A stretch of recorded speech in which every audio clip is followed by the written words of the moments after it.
Lonely Human accepted a deaf girl as housekeeper to repay her drunk father. Then he realized. Captain Jack Mitchell squinted against the harsh sunlight as he stepped off his starship onto the dusty surface of Proxima 6. The desert planet's dual suns beat down mercilessly, turning the landing pad into a scorching griddle. He adjusted his worn cowboy hat and tugged at his leather jacket, which bore the faded emblem of the Galactic Merchant Fleet on the shoulder.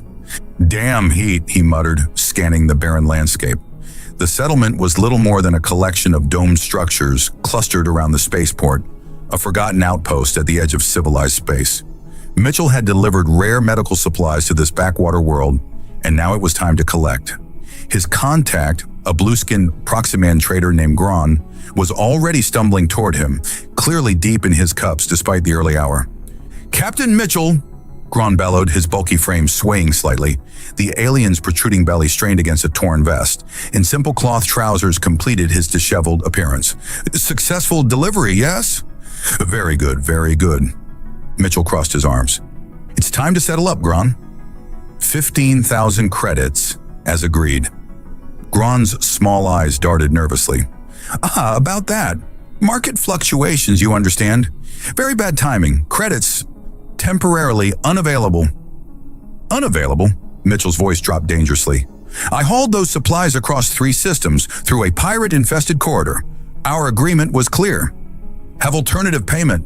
Very valuable." Gron turned and beckoned toward one of the nearby structures. "Kiara, come." A slender figure emerged hesitantly from the shadows. Mitchell's breath caught as she approached. She was clearly Proximan, with the characteristic blue skin, but there the resemblance to Gron ended. She was graceful, with large expressive eyes and flowing silver hair that caught the sunlight. Her simple pale dress clung to her form, and she clutched a small bag of possessions in one hand. "My daughter," Gron announced proudly. "Excellent housekeeper. Cook, clean, very obedient." Mitchell's jaw tightened. "You're offering your daughter as payment?" "That's not happening, Gron." The alien trader waved dismissively. "Not permanent? 1 standard year's service, then debt clear." He leaned closer, his breath reeking of fermented fruit. "She deaf. Born that way. Useless here. Better with human. Humans treat servants well, yes?"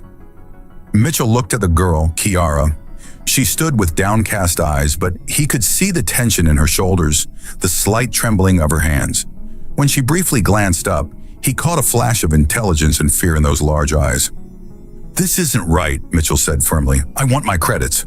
Gron's demeanor changed instantly. "No credits. Take girl or nothing." He grabbed Kiara's arm roughly, causing her to flinch. "She good worker, strong, smart, even without hearing. 1 year only." Mitchell felt his anger rising at the alien's treatment of his daughter. He'd seen enough of Proxima 6 to know what happened to those who couldn't pay their debts here. The local loan sharks weren't known for their mercy, and if Gron couldn't pay Mitchell, he likely couldn't pay others. "Does she have any say in this?" Mitchell asked, though he knew the answer. Gron snorted. "She obey father is our way." Mitchell looked at Kiara again. This time she met his gaze directly. There was something in her eyes, not just fear, but a silent plea. "I'll take her to my place on Alpha," Mitchell said finally. 1 year, then she returns and our debt is settled." Gron's face split into a wide grin. "Excellent. Very fair." He shoved Kiara forward. "Go with human now. Serve well." Mitchell watched as Kiara stumbled slightly, then straightened her back and walked toward him with as much dignity as she could muster. He felt a surge of protectiveness, followed by uncertainty. What the hell was he supposed to do with a deaf alien housemaid? "My ship leaves in 20 minutes, he said gruffly. "Say your goodbyes." But Gron was already walking away, not even looking back at his daughter. Kiara watched him go, her expression unreadable. "I'm sorry," Mitchell said, knowing she couldn't hear him. He awkwardly touched her shoulder to get her attention, then gestured toward his ship. She nodded once and followed him up the ramp, her steps hesitant but determined. As the ship's door closed behind them, Mitchell couldn't shake the feeling that his life had just become infinitely more complicated. The journey to Alpha took 3 standard days. 3 days of awkward gestures, frustrated attempts at communication, and uncomfortable silences. Mitchell had given Kiara a small cabin adjacent to his own, respecting her privacy while keeping her close enough to assist if needed. On the second day, Mitchell found Kiara in the galley, staring in confusion at the food synthesizer. When she noticed him, she stepped back quickly, eyes downcast. "It's okay," he said automatically before remembering she couldn't hear him. He moved beside her and demonstrated how to operate the machine, pressing buttons to produce a simple meal. Her eyes tracked his movements with keen intelligence. When he handed her the plate, their fingers brushed. Mitchell felt an unexpected jolt at the contact. Her skin was cooler than a human's, smooth as polished stone. Kiara's eyes widened slightly, suggesting she'd felt something too. That evening, Mitchell was reviewing cargo manifests in the ship's common area when Kiara appeared with a data pad she'd found. She sat across from him and began writing, then slid the pad toward him. "I can read lips if you speak slowly. I can write in standard." Mitchell looked up in surprise. "Your father didn't mention you could communicate this way." She took back the pad. "Father thinks communication requires sound. He never tried to understand." "I'm sorry about that," Mitchell said, making sure to face her directly. "And I'm sorry about this whole situation. You saved me. Father owed dangerous people. Would have sold me to worse men." Mitchell's jaw tightened. "No one should be sold to anyone." A small smile touched her lips. "Humans have strange ideas. Freedom, choice. Not common in outer systems."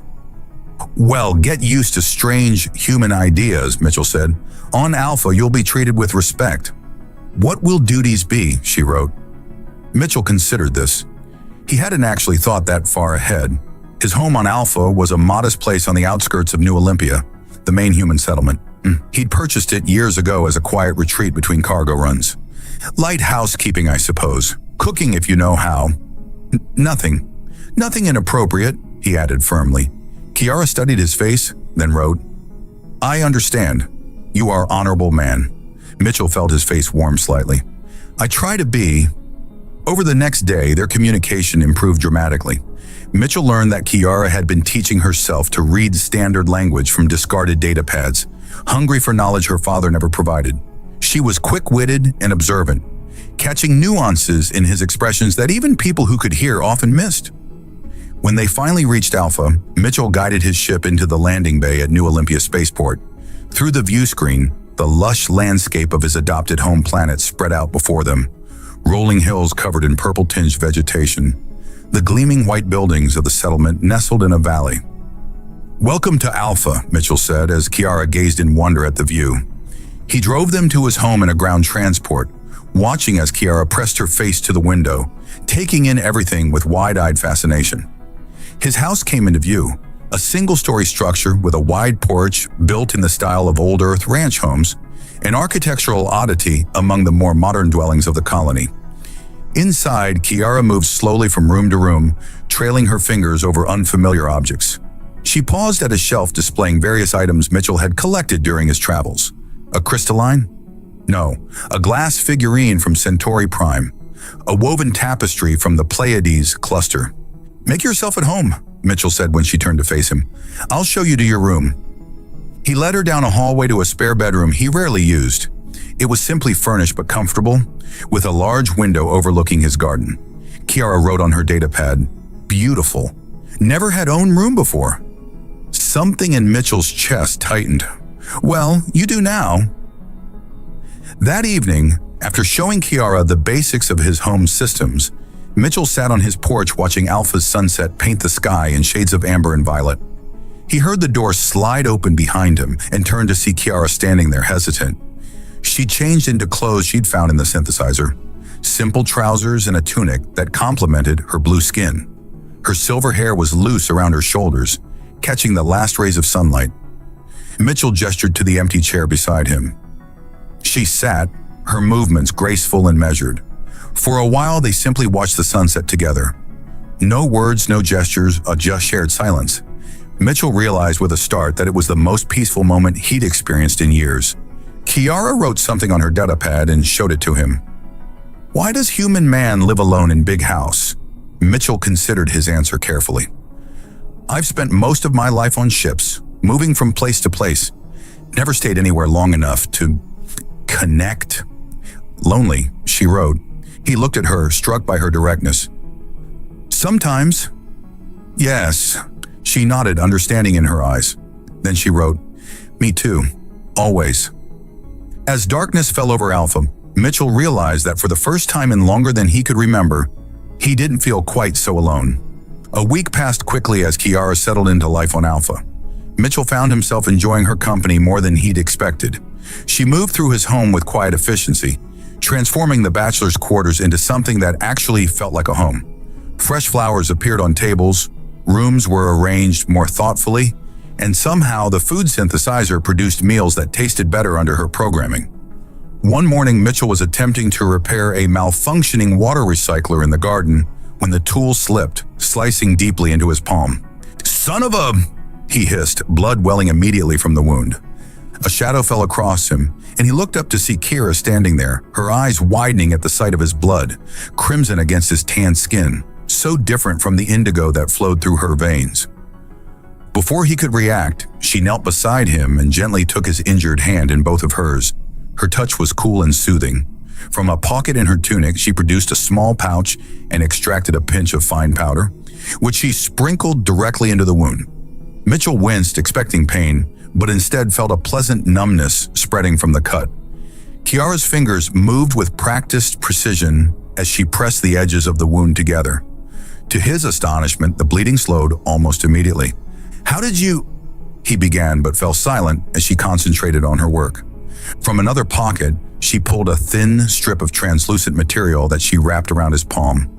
Within moments, the material seemed to meld with his skin, creating a flexible, barely visible seal over the wound. When she finished, she looked up at him, a small smile playing at the corners of her mouth. She reached for her datapad. "And my people are natural healers. Father sold my remedies at market." Mitchell flexed his hand, feeling only the slightest twinge where moments before had been searing pain. "That's remarkable, thank you. You are welcome." She paused, then added, "Your blood is beautiful color." Mitchell laughed, surprised by the observation. "I've never thought of blood as beautiful before." She reached out hesitantly, her slender blue fingers hovering over his stubbled cheek. "May I?" He nodded, his mouth suddenly dry. Her cool fingertips traced the line of his jaw with feather-light pressure. Her eyes studied his features with undisguised fascination. Mitchell found himself holding his breath as her thumb brushed the corner of his mouth. The moment was shattered by a harsh electronic chime, the perimeter alert. Kiara snatched her hand back as if burned. Mitchell cleared his throat. "Visitors, huh?" he explained, standing quickly. "Rare out here." Through the security monitor, he saw his neighbors, the Vrelix family, four-armed insectoid aliens who operated the nearest farm. The father, Trell, was accompanied by his son, Krell. Mitchell sighed. The Vrelix were decent neighbors, but notoriously judgmental of other species' customs. This would be Kiara's first interaction with Alpha's local aliens. "They're harmless, but traditional," he told Kiara as he opened the door. Trell's mandibles clicked in greeting. "Mitchell, we bring harvest offerings." He thrust forward a container of what appeared to be glowing fungi. "Thanks, Trell. Come in." Mitchell stepped aside. "This is Kiara. She's staying with me." 4 sets of compound eyes swiveled to examine Kiara, who stood perfectly still under their scrutiny. "Proxyman female," Trell observed, his antennae twitching. "You have taken a breeder?" Mitchell felt his face flush. "She's my housekeeper." Krell chittered something in their native language, and both Vrelix made a sound Mitchell recognized as their version of laughter. "What's funny?" Mitchell asked, his voice hardening slightly. "Human customs," Trell explained. "So inefficient. Female serves dual purpose, home maintenance, and reproduction. Why separate functions?" Mitchell opened his mouth to object, but Kiara stepped forward, her movements graceful and deliberate. To everyone's surprise, she began making a series of fluid gestures with her hands, not random movements, but clearly a structured language. The Vrelix watched, fascinated. When she finished, she looked expectantly at Mitchell. "I don't understand," he admitted. She reached for her datapad and wrote, "Proximon Sign Language. I explained I cannot hear but can read lips. Ask them to face me when speaking." Mitchell translated for the Vrelix, who seemed impressed despite themselves. Clever adaptation, Trowell conceded. Perhaps not merely decorative after all. After an awkward tea service where the Vrelics questioned Mitchell extensively about his arrangement with Kiara, the neighbors finally departed. Mitchell closed the door with relief. "I'm sorry about that," he said, turning to Kiara. "Their views on gender roles are antiquated." Kiara shrugged and wrote, "Many species same, humans different. Respect individuals." "Not all humans are so enlightened," Mitchell admitted, "but we try." "Teach me," she wrote suddenly. "Teach you what?" "Human sign language. You learn mine, I learn yours." Mitchell smiled. "I'd like that." That evening, they sat cross-legged on the living room floor, hands moving in the air between them as they exchanged signs. Mitchell was clumsy at first, his larger fingers struggling to form the delicate gestures of proximan signing. Kiara was patient, gently correcting his form, her cool fingers adjusting his. Later, as Mitchell headed to his study to check messages before bed, he found Kiara already there, hastily replacing something on his desk. "What are you doing?" he asked sharply, forgetting to face her directly. She turned startled, and he repeated the question so she could see his lips. Her hands moved in proximan signs he couldn't follow. Then she grabbed her datapad. "Cleaning. Found message. Not meaning to pry." Mitchell looked at his desk and felt his blood run cold. The secure datapad containing encrypted communications from his former commander was active, its screen glowing with the Coalition military insignia. "You shouldn't touch that," he said, his voice tight. "Ever." Hurt flashed across her face, followed by confusion. She wrote quickly, "You were soldier, not just captain?" Mitchell took a deep breath. The past he'd carefully buried was threatening to surface, and he wasn't ready to face it, or share it. "Go to bed, Kiara," he said, not unkindly but firmly. "We'll talk tomorrow." As she left, her shoulders slumped in dejection, Mitchell stared at the message that had lain dormant for months. "Captain Mitchell, Operation Stardust compromised. Sleeper agents activated. Watch your back. Commander Harris." Mitchell barely slept that night. The warning from Commander Harris kept replaying in his mind. Operation Stardust compromised. Sleeper agents activated. Watch your back. He'd thought he had left that life behind. The covert operations, the constant vigilance, the danger. For 3 years, he'd carefully maintained his cover as a simple cargo hauler, letting the galaxy believe Captain Jack Mitchell was nothing more than a freelance trader with a taste for solitude. But now the past was catching up, and worse, it might catch Kiara in his crossfire. At dawn, he sent an encrypted response to Harris. "Status update required. Civilian complication, advise." When Mitchell entered the kitchen, Kiara was already there, preparing a breakfast of fresh fruit and synthesized protein. She glanced up as he entered, her expression guarded. "Good morning," he said, making sure she could see his face. She nodded but didn't smile. Her hands moved in the proximan signs they'd practiced the night before. "You angry?" Mitchell sighed and shook his head. "Not angry. Worried." She reached for her datapad. "About message? Military message?" "It's complicated," Mitchell said, choosing his words carefully. "That datapad contains information from my previous job. Before I became a cargo hauler." "You lie about who you are?" Her large eyes studied him intently. "Not exactly. I was a cargo captain, but before that, I worked for the Human Coalition Defense Force, Special Operations." Her expression remained neutral, but her fingers tightened around the datapad. "Dangerous work?" "Very. That's why I left." Mitchell ran a hand through his hair. "Look, it's better if you don't know the details." "For your safety." Kiara's eyes flashed with something, hurt perhaps, or frustration. She typed rapidly. "Not child, not fragile. Father treated me like burden. You same?" The accusation stung. "That's not fair." "I'm trying to protect you." "From what?" she challenged. Mitchell hesitated. How much could he safely tell her? "There are people, aliens, who might come looking for me. Dangerous people who wouldn't hesitate to hurt anyone associated with me." Kiara considered this, then wrote, "Because you human, or because what you did?" Both, Mitchell admitted. I uncovered something I wasn't supposed to find. A plot against human colonies. She nodded slowly, processing this information. Then she surprised him by setting down the datapad and moving closer. Her cool fingers touched his hand, and she looked up at him with determination in her eyes. She pointed to herself, then made a protective gesture around an imaginary perimeter, finishing by pointing at him. The meaning was clear. I can protect myself and you. Mitchell felt something tighten in his chest. It's not that simple. She retrieved her datapad. Then make simple. Trust me or send me away.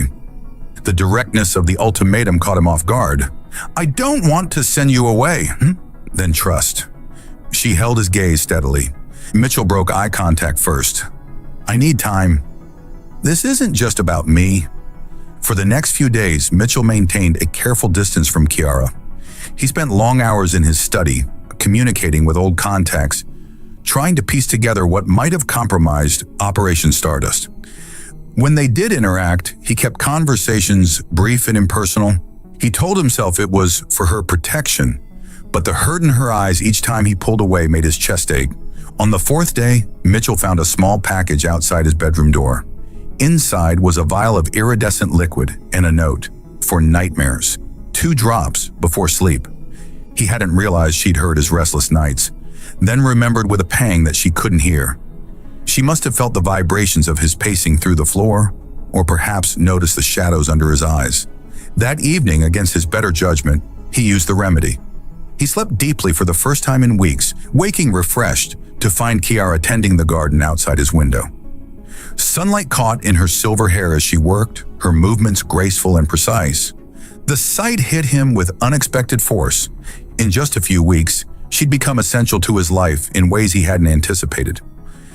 The thought of her being harmed because of him was unbearable. When his secure datapad chimed with Harris's response, Mitchell steeled himself before reading it. Syndicate has infiltrated Proximan trading networks. Suspect your location compromised. Extraction team en route. ETA 48 hours. No witnesses. Mitchell's blood ran cold. Harris didn't know about Kiara, and no witnesses was standard protocol for extraction operations. If the team arrived and found her, he looked out the window again. Kiara had finished in the garden and was walking toward the house, a basket of local herbs in her arms. Sunlight played across her blue skin, and despite everything, she smiled when she caught sight of him watching her. In that moment, Mitchell made his decision. He wouldn't let Harris's team anywhere near her, which meant they had less than 2 days to disappear. As Kiara entered the house, Mitchell met her in the hallway.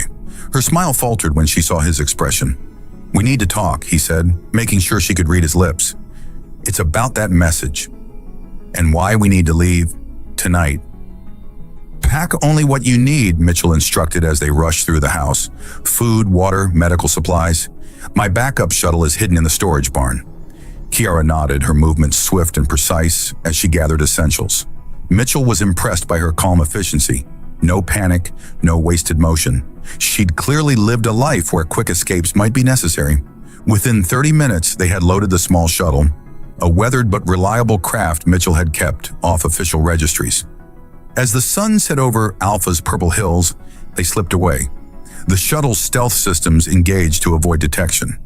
We'll head for the outer rim, Mitchell explained once they were safely in orbit. I have contacts there who can help us disappear. Kiara watched his lips intently, then wrote, Who hunts us? Mitchell hesitated before answering. They're called the Syndicate, a coalition of alien species who believe humans are expanding too quickly through the galaxy. 3 years ago, I discovered they were planning coordinated attacks on human colonies. My team stopped them, but apparently not all of them. Why now, after years? I don't know, Mitchell admitted. Maybe they found something that led them to me. Or someone talked. They fell into silence as the shuttle pushed deeper into space.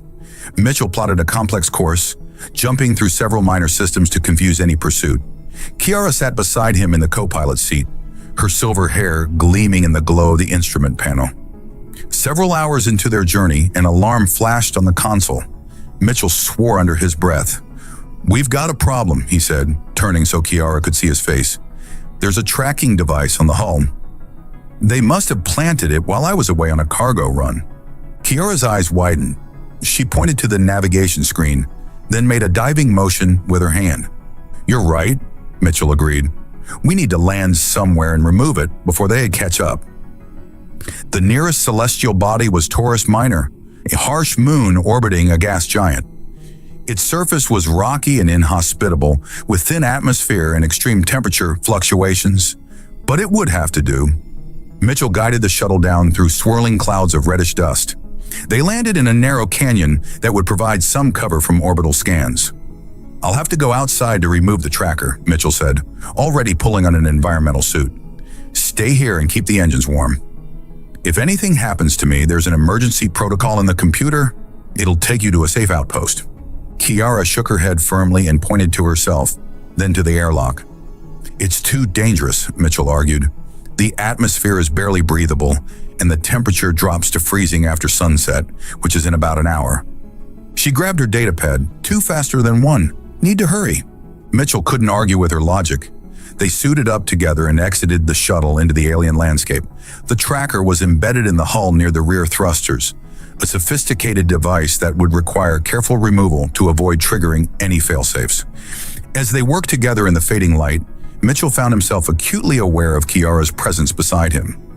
Even in the bulky environmental suit, her movements were graceful. When their gloved hands brushed as they passed tools back and forth, he felt an electric awareness that had nothing to do with the static charge in Taurus Minor's atmosphere. Just as they extracted the device, Mitchell spotted movement on the ridge above them. "Down!" he shouted, forgetting momentarily that Kiara couldn't hear him. He grabbed her arm and pulled her behind the shuttle as energy bolts struck the ground where they'd been standing. Syndicate hunters. They must have been closer than he thought. Mitchell drew his blaster and returned fire, forcing their attackers to take cover.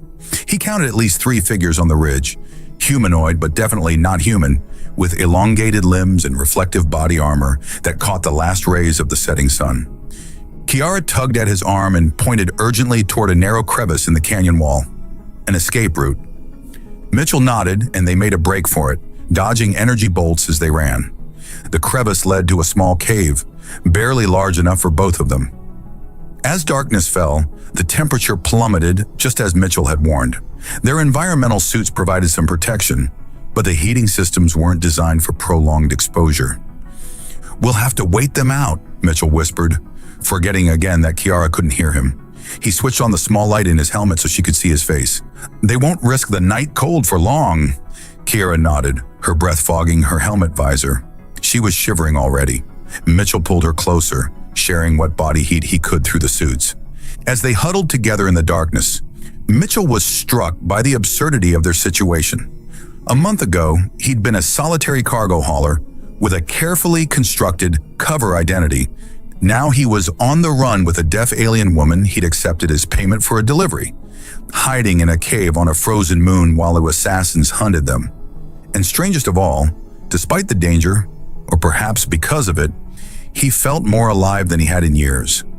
Kiara must have sensed his thoughts. She reached up and touched his helmet, right where his cheek would be. Even through the barrier, the gesture was startlingly intimate. She removed her glove, a dangerous move in the cold, and typed on her datapad, "Not sorry I found message. Sorry for danger, but not for being here with you." Mitchell stared at the words, then at her face, barely visible in the dim light.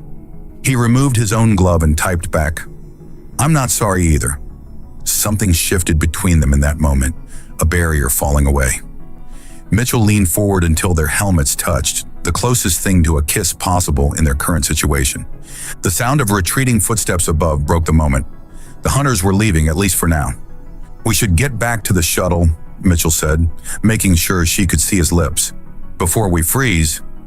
They made their way carefully through the darkness, the twin moons of Taurus Minor casting just enough light to navigate by. The shuttle was undisturbed, its systems still running. Once inside, they removed their helmets, gasping in the warm air. Mitchell's fingers were numb with cold as he struggled with the fastenings of his suit. Kiara moved to help him, her own hands trembling slightly. As the last piece of his suit fell away, her cool fingers brushed against his neck, lingering there to feel his pulse. Their eyes met, and Mitchell saw his own desire reflected in her gaze. No words were needed, spoken or signed. In the safety of the shuttle, surrounded by the vast emptiness of space and the danger that had brought them together, they reached for each other. Mitchell woke to the soft hum of the shuttle's systems and the unfamiliar warmth of another body beside him. Kiara was curled against his chest, her silver hair spilling across his arm, her blue skin a striking contrast to his own. The events of the night before came rushing back. Their escape, the firefight, the freezing cave, and then he smiled, tracing a finger lightly along her shoulder. Their coming together had been both tender and passionate, a wordless communication more profound than any they'd shared before. The differences in their physiologies had created moments of surprise and discovery that made the experience all the more intense. Kiara stirred, her large eyes opening to meet his. For a moment they simply gazed at each other, a new understanding between them. She smiled and touched his face, her cool fingers tracing the line of his jaw with wonder. The shuttle's proximity alarm shattered the moment. Mitchell leapt up, grabbing his clothes and checking the sensors. "Damn it," he muttered. "They're back, and they brought friends." Kiara was already dressed and at his side, reading the display over his shoulder. 3 syndicate vessels were approaching Taurus Minor, clearly hunting for them. She touched his arm to get his attention, then made a series of quick signs. "I don't understand," Mitchell said, frustrated by the urgency of the moment. She grabbed her datapad. "Tracker we removed. Can we use it?" Mitchell stared at her, then at the device they'd extracted from the hull. "You're brilliant," he said, already moving to the storage compartment where they'd stowed it. "We can reverse the signal, maybe even tap into their communications." Working quickly, Mitchell dismantled the tracker and integrated parts of it into the shuttle's communications array. It was delicate work, and he was grateful for Kiara's steady hands and quick understanding as she assisted him. "There," he said finally, activating the modified system. "Now let's see what our friends are saying to each other." The shuttle's speakers crackled with alien voices speaking a dialect Mitchell recognized from his military days. He translated for Kiara. "They're arguing. The leader, someone named Verg, is angry that the others opened fire yesterday. Says they were supposed to capture us, not kill us." Kiara's eyebrows rose. She wrote, "Why capture?" "I don't know," Mitchell admitted, continuing to listen. "Wait, they're saying something about unauthorized operation, and Council will have our heads. This doesn't sound like an official syndicate mission." As they listened further, a picture emerged that confirmed Mitchell's suspicion. The hunters weren't acting on syndicate orders. They were a splinter faction pursuing their own agenda. "This changes things," Mitchell said, his mind racing. "If they're operating without authorization, the main syndicate might not even know about this. We might be able to use that." Kiara nodded, her expression thoughtful. She wrote, "Trap them instead." Mitchell grinned. "Exactly what I was thinking." They formulated a plan quickly. Using the modified tracker, they would send a false signal indicating their shuttle had been damaged and abandoned. When the hunters landed to investigate, Mitchell and Kiara would ambush them and capture their leader, this Verg character. As they prepared, Mitchell found himself watching Kiara with new eyes. The shy, frightened girl he'd accepted as payment was gone, replaced by a capable, resourceful woman who moved with confidence and purpose. Their night together had transformed something between them, breaking down the final barriers of hesitation and doubt. "You know," he said, making sure she could see his face, "when this is over, if we survive, I want you to stay with me, not as a housekeeper, not as payment for anything, just because I want you with me." Kiara's eyes softened. She set down the weapon she'd been checking and moved to him, taking his face in her hands. She nodded once, firmly, then pressed her lips to his in a kiss that needed no words or signs to interpret. The moment was brief. They had work to do, but it sealed a promise between them.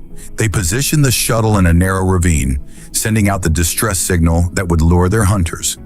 Mitchell took position behind a rock formation with a clear view of the landing area, while Kiara concealed herself on the opposite side, armed with a stun rifle Mitchell had shown her how to use.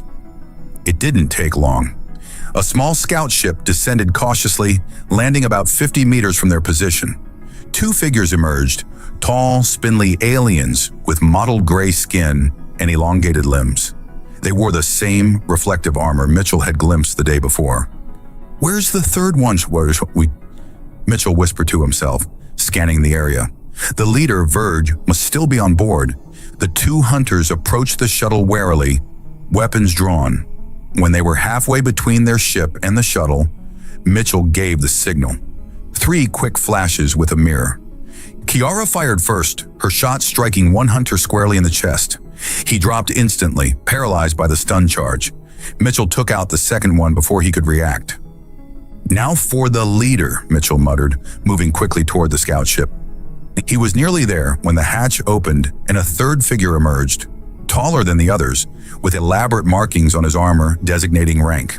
Verg, the alien commander, spotted Mitchell immediately and raised a weapon, but hesitated when Mitchell called out, "I know you're acting without Syndicate authorization, Verg. The Council doesn't know about this little vendetta of yours, do they?" The alien's 4 eyes narrowed, mandibles clicking in what Mitchell recognized as surprise. "How could you know this, human?"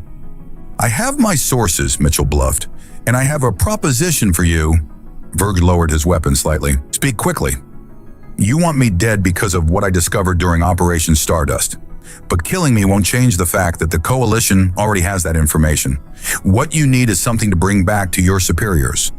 Something valuable enough to restore your standing." The alien's posture shifted with interest. "What could you possibly offer?" Mitchell smiled grimly.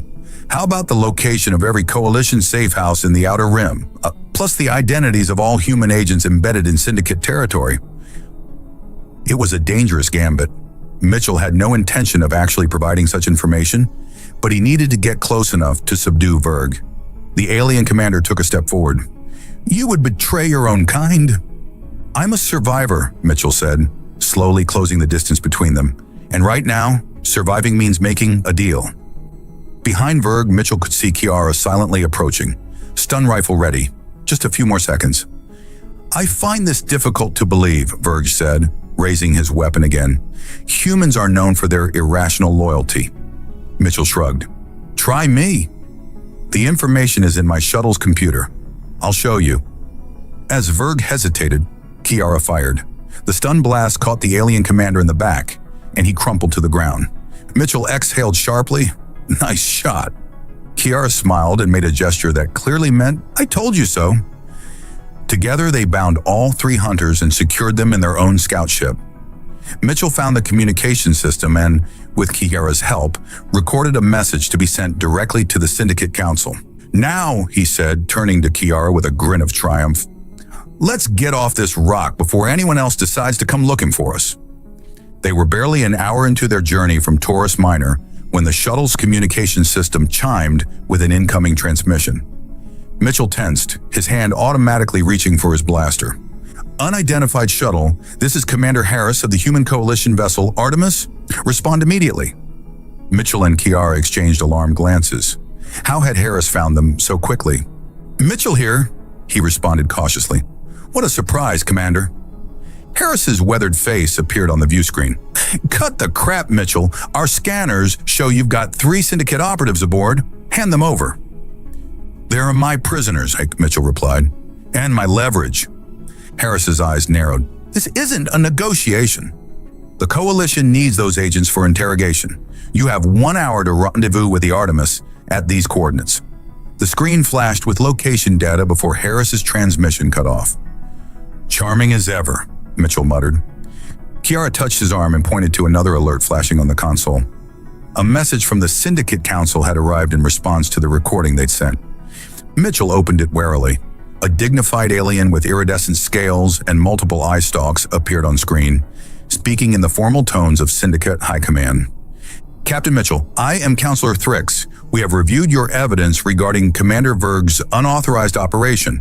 The Council disavows his actions and offers amnesty in exchange for his return and your testimony. Contact us within 12 standard hours." The message ended, leaving Mitchell and Kiara staring at the screen in stunned silence. 2 offers in 5 minutes, Mitchell said with a humorless laugh, were suddenly very popular. While considering their options, Mitchell noticed Kiara wasn't beside him anymore. She had moved to the cargo hold where they'd secured the Syndicate prisoners. When he joined her, he found her examining documents she'd retrieved from Berg's personal effects. Her face was pale, her hands trembling slightly as she handed him a datapad. Mitchell scanned the contents, his expression darkening. This can't be right. The documents detailed a long-standing arrangement between Gron, Kiara's father, and the Syndicate. For years, Gron had been feeding information to them about Coalition shipping routes and defense systems. And most damning of all, there was a specific order regarding Kiara. Asset G will place Asset K with Target Mitchell to monitor and report. Asset K's disability makes her ideal. Humans underestimate those they perceive as impaired. Her natural healing abilities ensure Target will form attachment. Mitchell looked up at Kiara, whose eyes were filled with tears. "Did you know about this?" he asked, immediately regretting the question when he saw the hurt flash across her face. She shook her head vehemently and grabbed her datapad. "Never. Father said nothing. Thought you were just customer who took pity." Mitchell believed her. Everything about their relationship had been genuine. Her fear, her gradual trust in him, the connection that had grown between them. The Syndicate might have orchestrated their meeting, but they couldn't have predicted what would follow.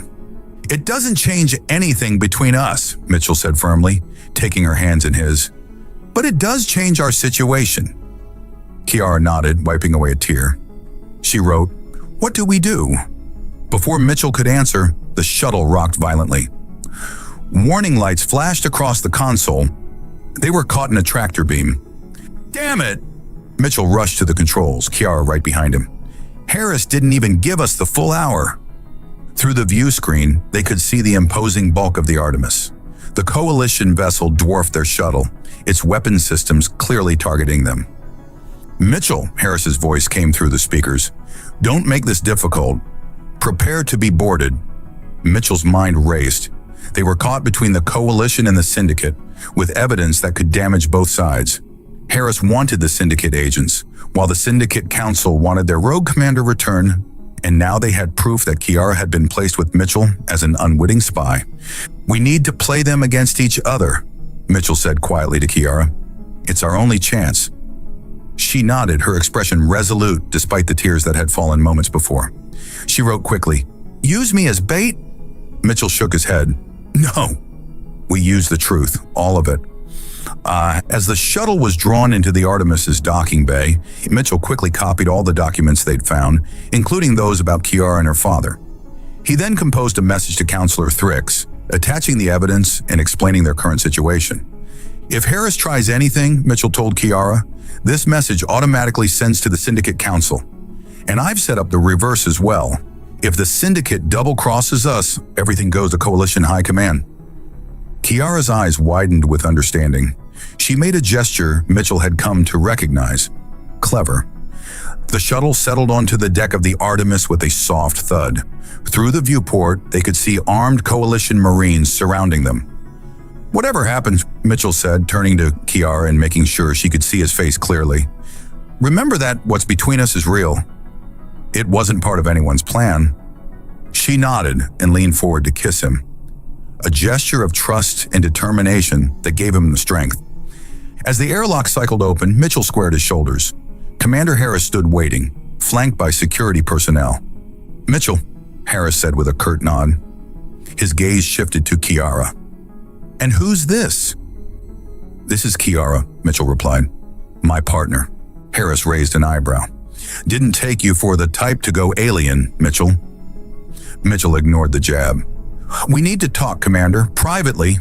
We have information that affects both the Coalition and the Syndicate. Information that could either start a war or prevent one."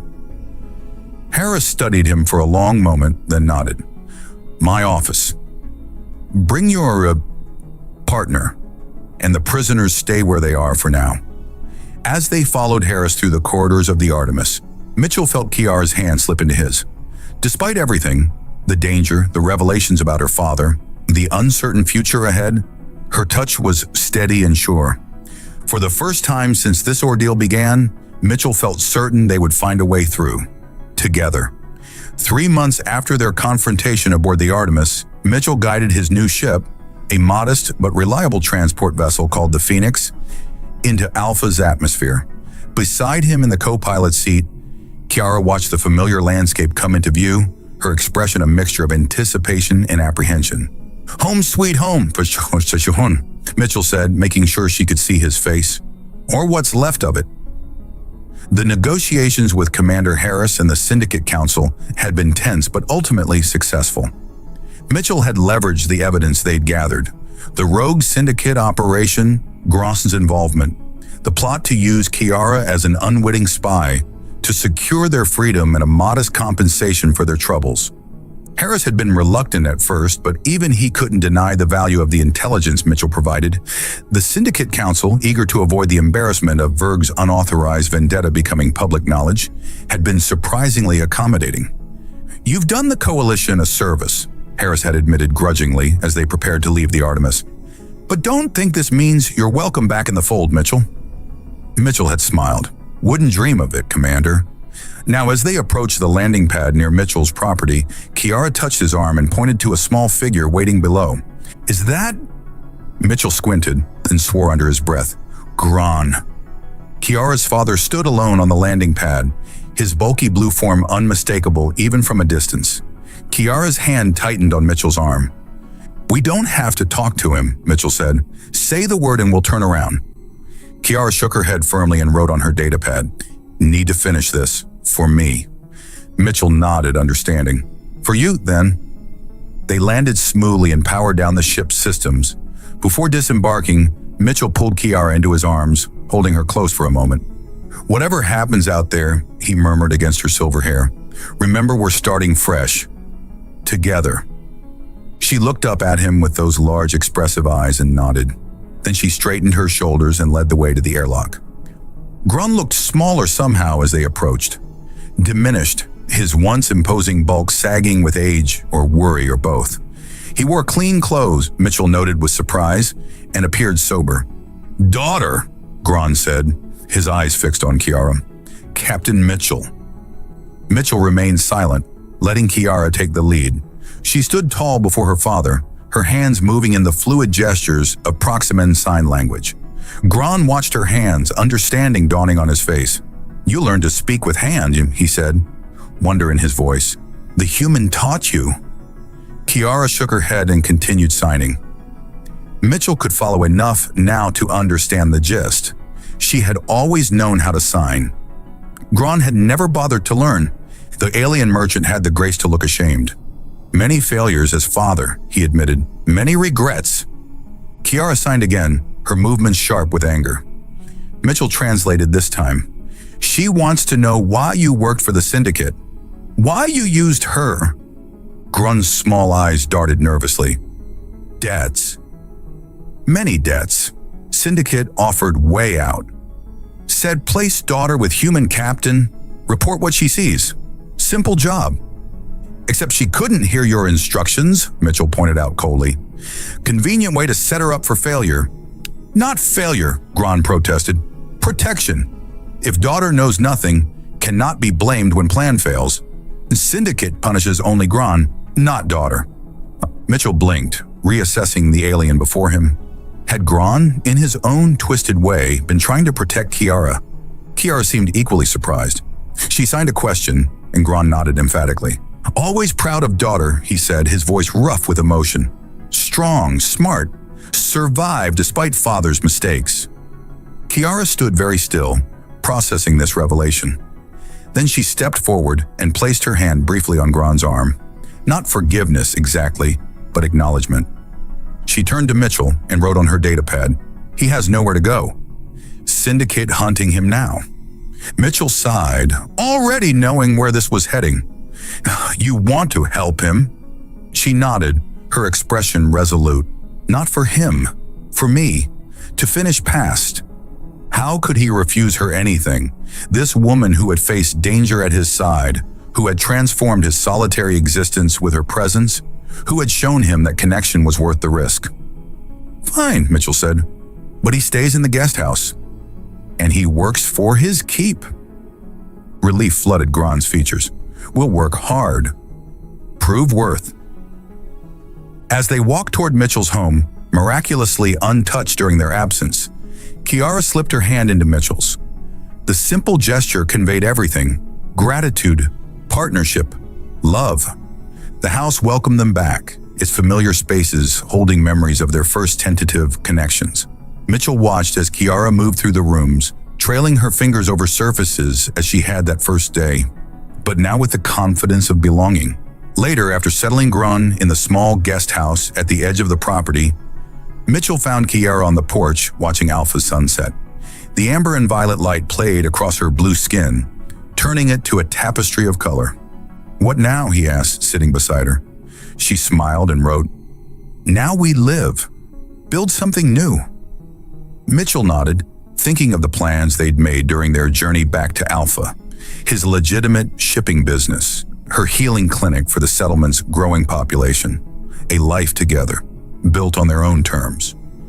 "I've been thinking," he said, taking her hand, "about what I realized when I accepted you as payment for that cargo delivery." She raised an eyebrow, curious. "I thought I was getting a housekeeper," Mitchell continued. "Instead, I got a partner. Someone who sees me, really sees me, and chooses to stay anyway." Kiara's eyes softened. She set down her data pad and signed slowly so he would understand. "Not payment anymore. Free choice. Choose you." Mitchell pulled her into his arms, overwhelmed by the journey that had brought them here. From a business transaction on a dusty planet to this profound connection that transcended species, language, and the silence between words. That night, as moonlight spilled through the windows of their bedroom, they came together with the familiarity of established lovers and the wonder of new discovery. Their bodies spoke a language that needed no translation, finding harmony in their differences. In the quiet aftermath, Mitchell watched Kiara sleeping beside him and marveled at the twist of fate that had brought her into his life. What had begun as a lonely human man accepting a deaf alien girl as a housekeeper had transformed into something neither of them could have imagined. He had realized finally that some debts could never be repaid, and some payments were beyond price.